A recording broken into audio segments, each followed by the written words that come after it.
Alhamdulillahi rabbil alamin wassalamu ala rasulillah ma ba'd. Assalamualaikum warahmatullahi wabarakatuh. Alhamdulillah, di pertemuan sebelumnya kita telah membicarakan tentang orang-orang yang boleh menyembelih, yaitu seorang muslim dan ahlul kitab.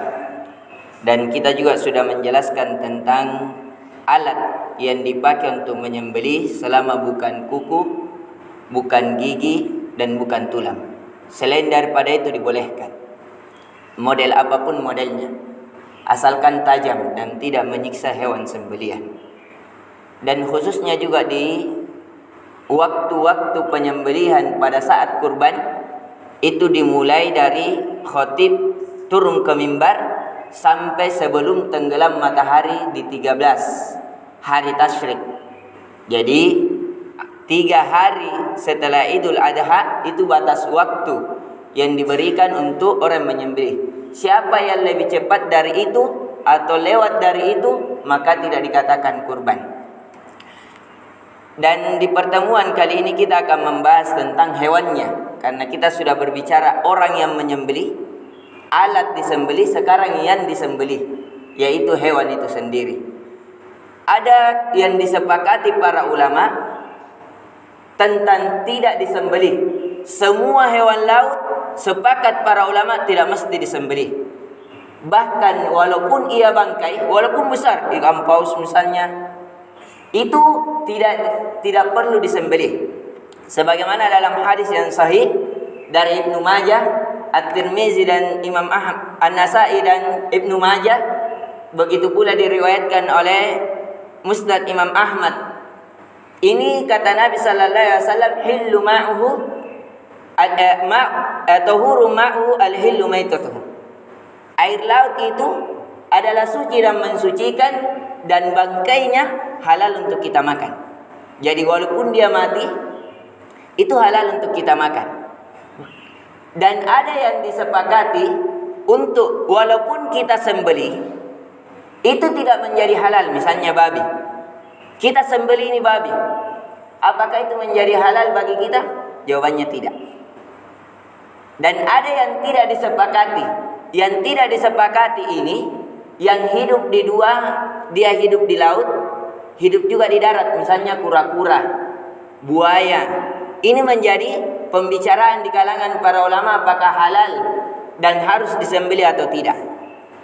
Jadi sekali lagi, kalau hewan laut semuanya halal dan tidak perlu disembelih. Yang hidup di dua, laut dan darat, itu dibicarakan, seperti pinguin, seperti lagi anjing laut, seperti lagi misalnya kura-kura. Ini dibicarakan oleh para ulama, dan jawabannya selama lebih banyaknya di laut, maka mesti tidak disembelih, itu halal bagi kita. Jadi mesti tidak disembelih, kayak pinguin, anjing laut dan selainnya, itu halal bagi kita. Kenapa? Karena dia lebih banyaknya di laut. Dan begitu pula buaya. Ini yang dikuatkan oleh Syekh Utsaimin rahimallahu ta'ala, salah satu pembicara di Masjid Nabawi. Kemudian kita akan membicarakan tentang hewan-hewan yang dikurbankan. Tentunya hewan-hewan yang dikurbankan sangat jelas biasanya bagi kita, yaitu adalah unta, kemudian sapi dan kambing, atau domba, atau yang semisal dengan itu, kerbau. Adapun seperti kuda, itu tidak masuk dalam hal yang dikurbankan.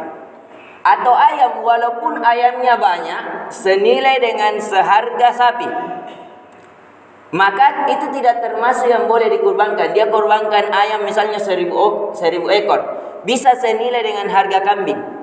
Ini tidak dibenarkan. Jadi dia cuma sembelihan biasa tapi bukan kurban. Ini yang harus kita pahamkan, bedanya sembelihan biasa dan kurban. Kalau kurban ada syarat waktu, ada syarat yang disembelih. Jadi sekali lagi, kalau kurban seperti misalnya burung Raja Wali atau burung apa saja yang dia mau kurbankan, ini tidak termasuk. Jadi yang bisa dikurbankan adalah sapi, kemudian unta dan kambing. Selain daripada ini, yang semisal dengannya bisa, seperti domba misalnya yang semisal dengan kambing, seperti kerbau semisal dengan sapi dan selainnya. Ini Kemudian yang dilarang untuk disembelih ada 4 kriteria, walaupun sebagian ulama menganggap ada 7. Yang pertama, kalau kita mau menyembelih, itu tidak boleh yang memiliki misalnya buta yang jelas kebutaannya, ataukah dia kurus yang jelas kekurusannya, seseorang tidak minat untuk menyembelihnya, tidak ada daging yang bisa kita makan darinya. Ataukah ia sakit yang jelas sakitnya. Jadi apalagi kalau sakitnya bisa memberikan mudarat kepada kita ketika kita makan. Ini masuk dalam keumuman hadis dan maksud syariat la darar wa la dirar. Seseorang tidak boleh membahayakan dan dibahayakan. Ini. Jadi yang pertama buta, kemudian tadi kurus, jelas kurusnya, kemudian yang patah, ataukah yang terbakar, intinya yang cacat. Intinya yang cacat. Ini semuanya ini tidak boleh dikurbankan. Adapun disembelih biasa untuk disedekahkan itu tidak menjadi masalah. Insyaallah di pertemuan kali ini pula kita akan membahas tentang yang haram kita makan. Yang haram kita makan yaitu sebagaimana di surah Al-Maidah ayat 3 kata Allah Azza wa Jalla, hurrimat alaikumul maitatu, diharamkan bagi kalian maitah. Maitah ini bangkai. Kemudian wadam, kemudian darah, yang biasanya kalau kita darah ini gantalana yang kita maksud. Jadi misalnya ada seorang menyembelih, aliran darah yang ia sembelih dia biasa simpan di baskom, baru dia campurkan di coto atau dia anukan dengan balo atau segala macamnya, ini katanya enak. Ini dilarang dimakan. Jadi gantalanya ini darah yang mengalir. Adapun darah yang tersisa pada daging itu dimaafkan karena tidak bisa kita berpaling darinya. Adapun darah yang mengalir ini diharamkan. Mana dalilnya yang mengharamkan ini? Di surah Al-Maidah ayat 3. Kata Allah Azza wa Jalla, diharamkan atas kalian bangkai, darah, walahmul khinsir, begitu pula daging babi. Jadi bangkai, darah, daging babi, wa ma uhilla li ghairillah, dan apa yang disembelih selain kepada Allah, yang kita sudah jelaskan dari awal. Untuk kuburan, walaupun itu dianggap orang-orang soleh, dia menyembelih untuk Syekh Yusuf, dia menjadi untuk Tuan Taini, dia menjadi untuk Patan Nalino, apa dan segala macamnya. Ini semuanya tidak dibenarkan. Tidak ada dalil syar'i. Dan kita juga sudah tekankan bahwasanya cara menyembelih tidak mesti tahan nafas, adanya jajakan. Ini semuanya bumbu-bumbu. Ini semuanya bumbu-bumbu dalam agama, bukan berasal dari agama. Jadi kemudian yang dilarang lagi wal munkhaniqatu, yang tercekik, kemudian yang dipukuli, kemudian yang jatuh, kemudian yang ditanduk. Kecuali kalau yang tercekik ini sempat kita sembelih, atau yang tertanduk ini sempat kita sembelih, atau yang terpukul ini sempat kita sembelih, atau yang jatuh dari ketinggian sempat kita sembelih. Misalnya kambing atau sapi jatuh dari mobil, sempat kita sembelih, maka ini halal bagi kita. Tapi kalau dia jatuh baru mati, atau jatuh saja, tidak ada lagi nafas yang keluar darinya, maka ini tidak dibolehkan untuk dimakan. Dia menjadi bangkai dan tidak dimakan dagingnya. Jadi ada 5 kriteria yang tidak boleh dimakan, yang diharamkan atas kita. Yang pertama bangkai, yang kedua darah yang mengalir. Adapun darah yang tersisa tidak menjadi masalah. Berbeda dengan belalang. Walaupun belalang ada darahnya dan bisa dimakan secara langsung, biasanya orang-orang kampung goreng itu dihalalkan karena adanya dalil yang sahih. Adanya dalil yang sahih, walaupun Imam Malik mengatakan dia juga wajib disembelih. Sembelihannya itu dengan cara dipatah kepalanya. Dalam mazhab Imam Malik, akan tetapi menyalahi pendapat dari Imam Syafi'i, Imam Ahmad, Imam Ats-Tsauri dan selainnya. Jadi tidak mesti disembelih, boleh langsung digoreng. Adapun darahnya itu dimaafkan karena sedikit, kata para ulama, bukan darah yang memberikan mudarat kepada badan.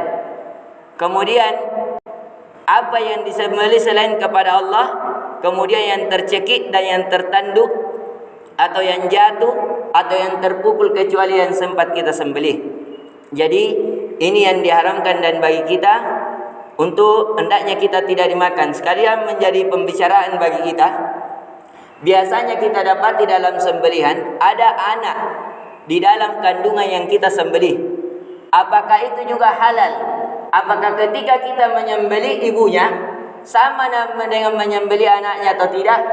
Jawabannya ini menjadi pembicaraan di kalangan para ulama, tapi yang lebih kuatnya, kalau anak ini hidup keluar maka disembelih. Ini tidak ada perbedaan pendapat. Misalnya kita sembelih ibunya, ternyata di dalamnya ada anaknya dan masih hidup, itu kita sembelih juga anaknya. Tidak ada perbedaan pendapat, halal kita makan.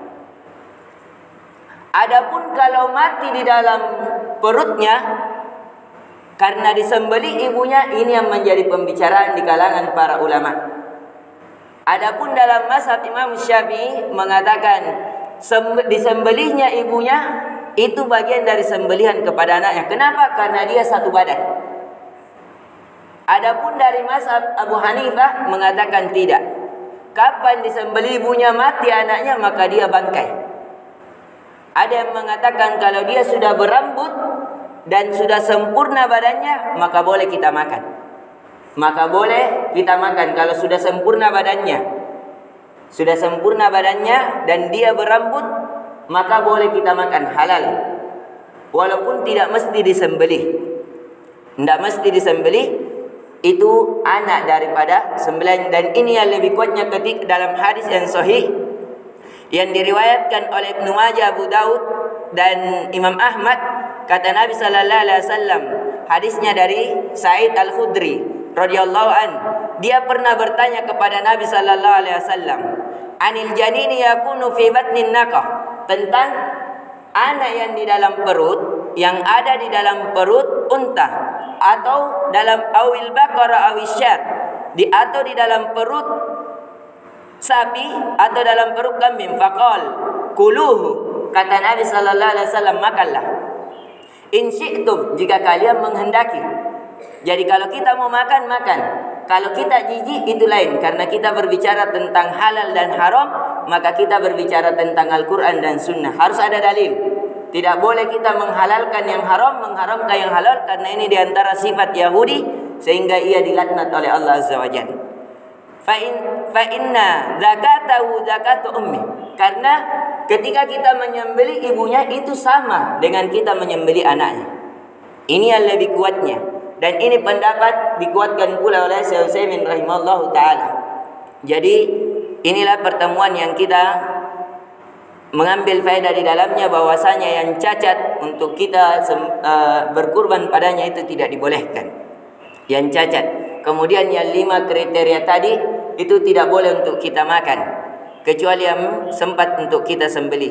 Jawaban pertanyaan kembali, apakah pada saat sembelihan ini wajib atau tidak, insyaallah di pertemuan selanjutnya kita akan membicarakannya. Semoga bermanfaat. Ataukah yang di subhanakallahumma bihamdik asyhadu an la ilaha illa anta astaghfiruka wa atubu ilaik. Assalamualaikum warahmatullahi wabarakatuh.